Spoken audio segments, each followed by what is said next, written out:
Hello everyone, कैसे हैं आप सब। मैं कोमल अरविंद। और after the forgiveness, self forgiveness करके या दूसरों को माफ़ करके जो सबसे important, very very important step होती है वो होती है हेल्दी बाउंड्रीज प्रैक्टिस करना। और क्यों? देखिए, कोई इंसान गलती कर रहा है, ठीक है, कोई इंसान किसी तरह की मिस्टेक्स कर रहा है, लर्न कर रहा है, ओके, आप उन्हें माफ़ कर रहे हो। अंडरस्टूड? आप उनको भी, उनके भी लर्निंग लेसन समझ रहे हो, खुद के भी समझ रहे हो और माफ़ कर रहे हो और आगे बढ़ रहे हो, ठीक है। लेकिन आप जिस तरह अपनी लाइफ साइकिल में हैं और आपके कुछ पैटर्न्स और साइकिल्स हैं जिन्हें आपको तोड़ने की ज़रूरत है, उसी तरह से उन लोगों को भी अपने पैटर्न्स और साइकिल्स को तोड़ने की ज़रूरत है ना।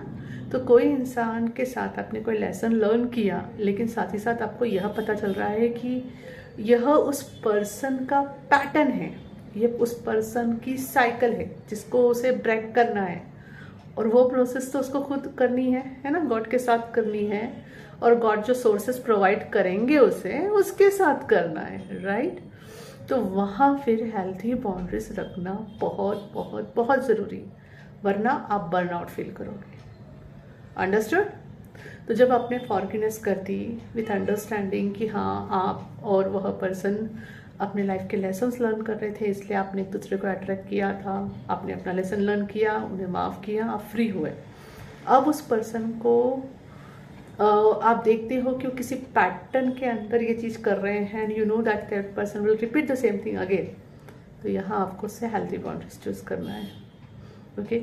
जानबूझकर पता होते हुए हमें वेल मुझे मार नहीं करना है, इसे विजडम कहेंगे, है ना।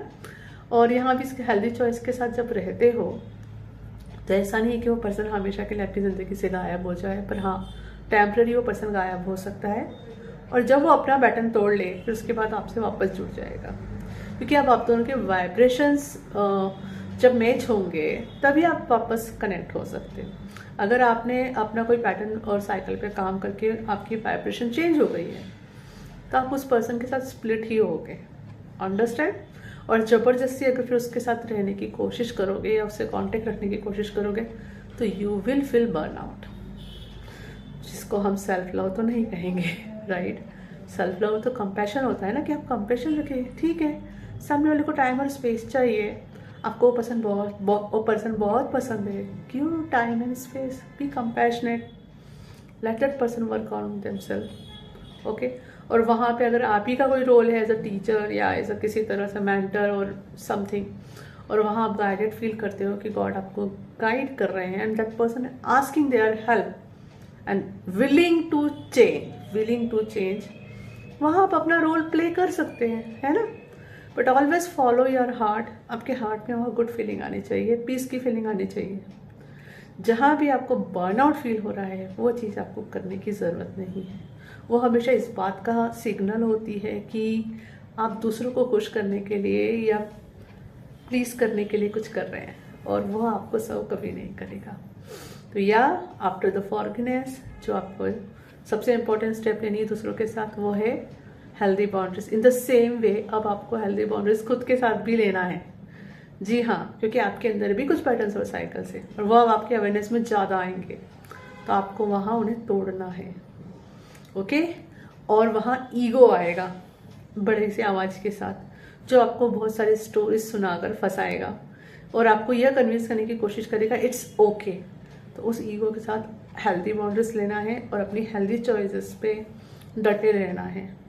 बस कहते हैं ना, किसी भी तरह की चमक और शाइनिंग पर सिंपली स्लिप नहीं हो जाना है, या कि हाँ यहाँ कुछ अच्छा है और वापस से अपने आप को छोड़कर उस पैटर्न की तरफ नहीं भागना है। क्योंकि जब भी आपका ईगो माइंड पता चलता है उसे कि वो अपना ग्रिप खो रहा है आपके ऊपर, वो ज़्यादा कहानियाँ बना के सामने आता है।